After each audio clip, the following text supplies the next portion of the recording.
Okay, admit it. Do you have a plant or a type of plant that you're anxious to grow, that worries you about growing it, or that you put off growing because you just think, not up for this? I do, and I asked some of my YouTube friends and they did too, so we thought we would tell you about it. Mine are actually these apple trees. Way back, Kate and I did a massive video that was all about us and answering the questions you guys were putting to us.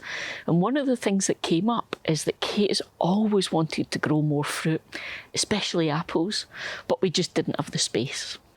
And some of you guys recommended these. So you'll see them called patio fruit trees, columnar fruit trees, pillar fruit trees. They've got all sorts of names. But basically these are apple trees and they're on dwarfing rootstock, which means they're not expected to get any taller than maybe 2 metres.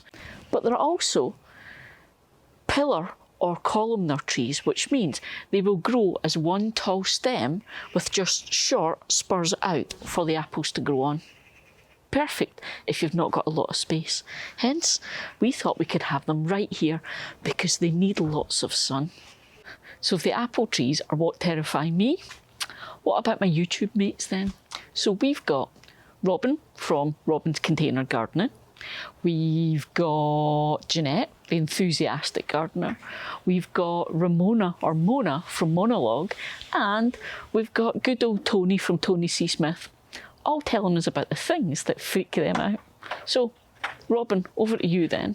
Hi, I'm Robin from Robin's Container Garden.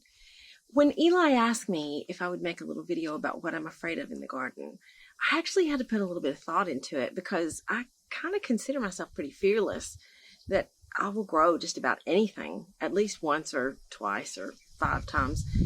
But other than spiders, because anything with 8 legs is a no-go in my book. But I think the biggest fear that I have in the garden is killing a plant.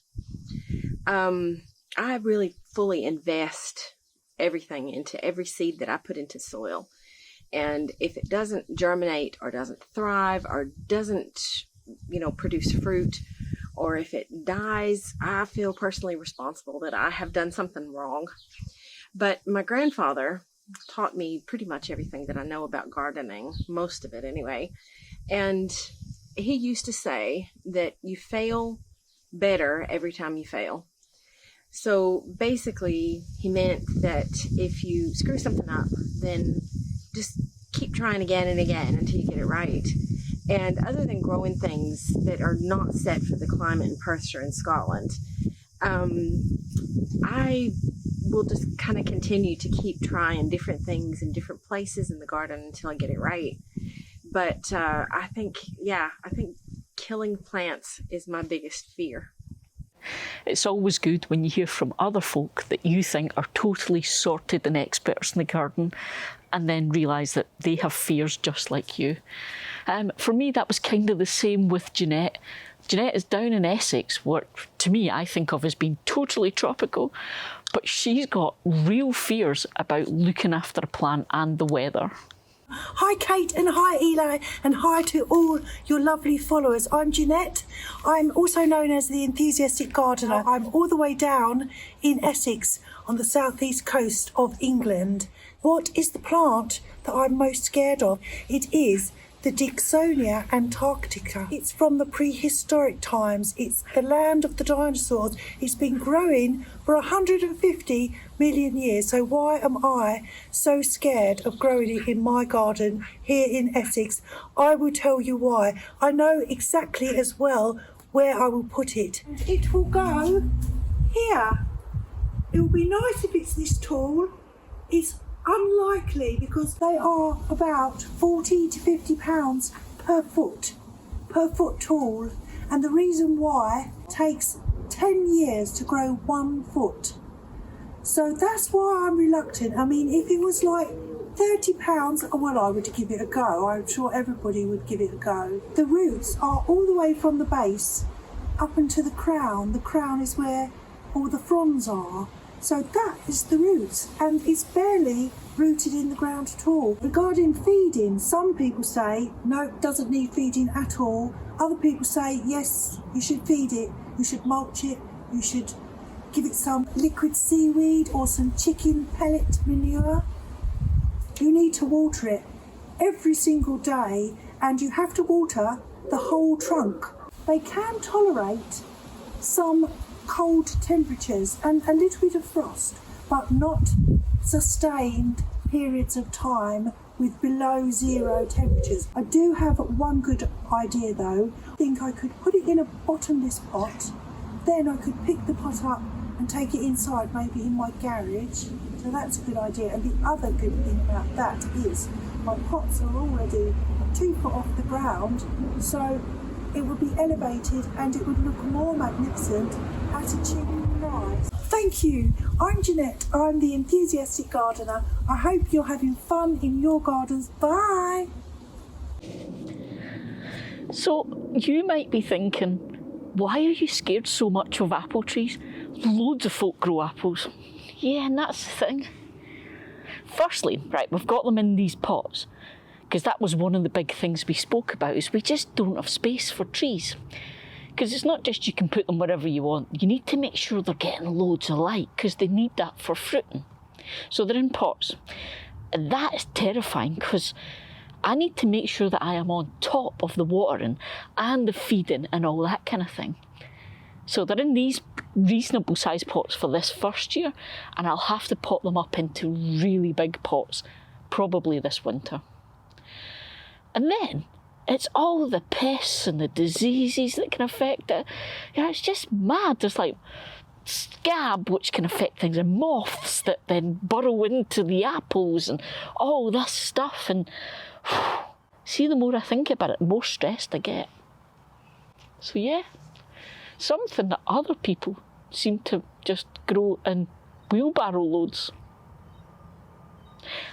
And I suppose that's the thing as well, is it's the fact that whatever I do or happens this year will affect it for at least an entire season.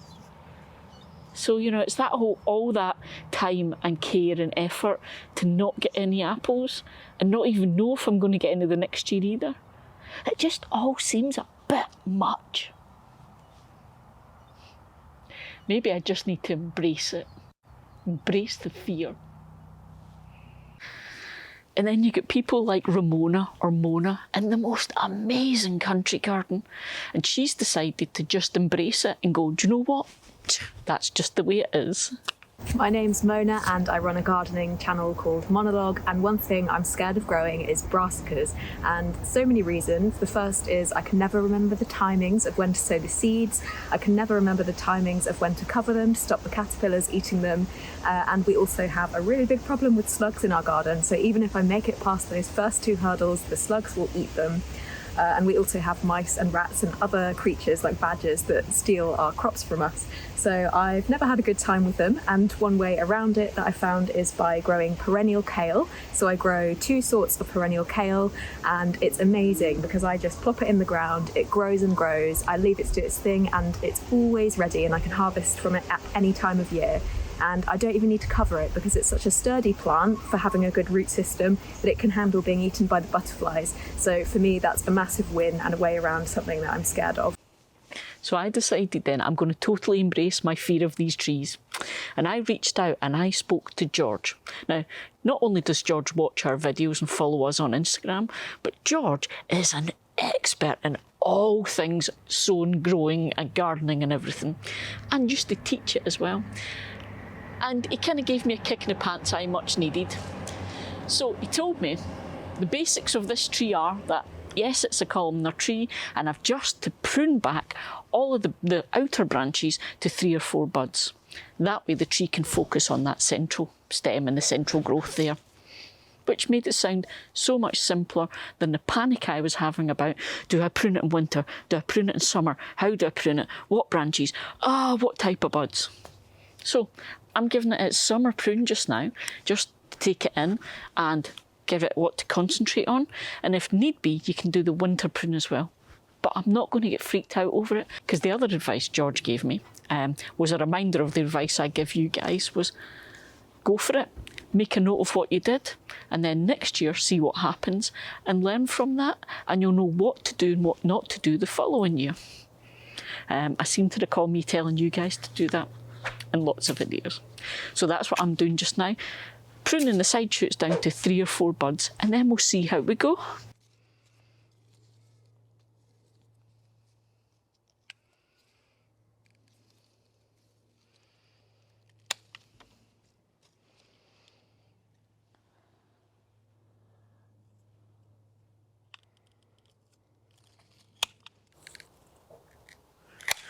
And then you guys know you can always rely on Tony to just go, wah, something different. Now, hello everyone. Yes, a big thank you to Eli and Kate asking me to come over and, you know, tell them what frightens them on a garden, what frightens them on an allotment. Well, I'll tell you, I'll give you a little background. There's not many things I don't like food-wise.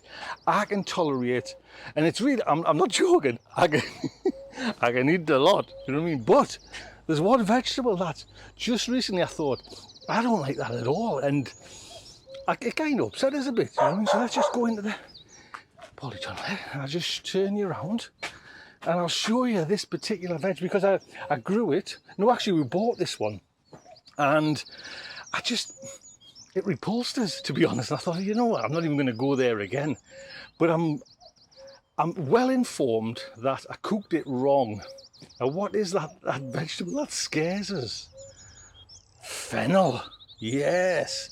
Now, it actually took us a while as well. And you can see I've grown loads, so I'm going to try and overcome this fear of fennel. It took us a while even to find the fennel, because there's fennel seeds that actually just grow the fronds for your, you know, your herbs, but you need the fennel bulb. And it honestly, it was, and I don't know if I just kind of didn't cook it enough, but I'm led to believe it's a nice mild aniseedy flavour, but it wasn't for me. It was hideous. So this is what scares us. This is what I'm going to try and overcome. Wish us luck. Look after yourselves, take good care. So yeah, so I'm no expert on this. I'm not going to tell you how to do anything, but stick with me and watch, and we'll see what happens next year. Will we get apples? Will we get blossom even? Will I kill my tree? Who knows?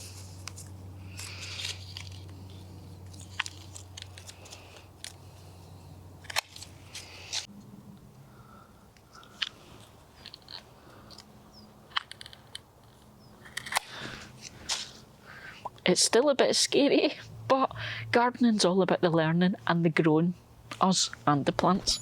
So, what's your fear then? Tell us in the comments, what are the plants or plant that you absolutely dread or just get so anxious about? It's not a heap taken off, is it? But it's a start. We can only learn as we go, so stick with us and we'll see how we go then, guys. Fingers crossed for apples next year. See ya!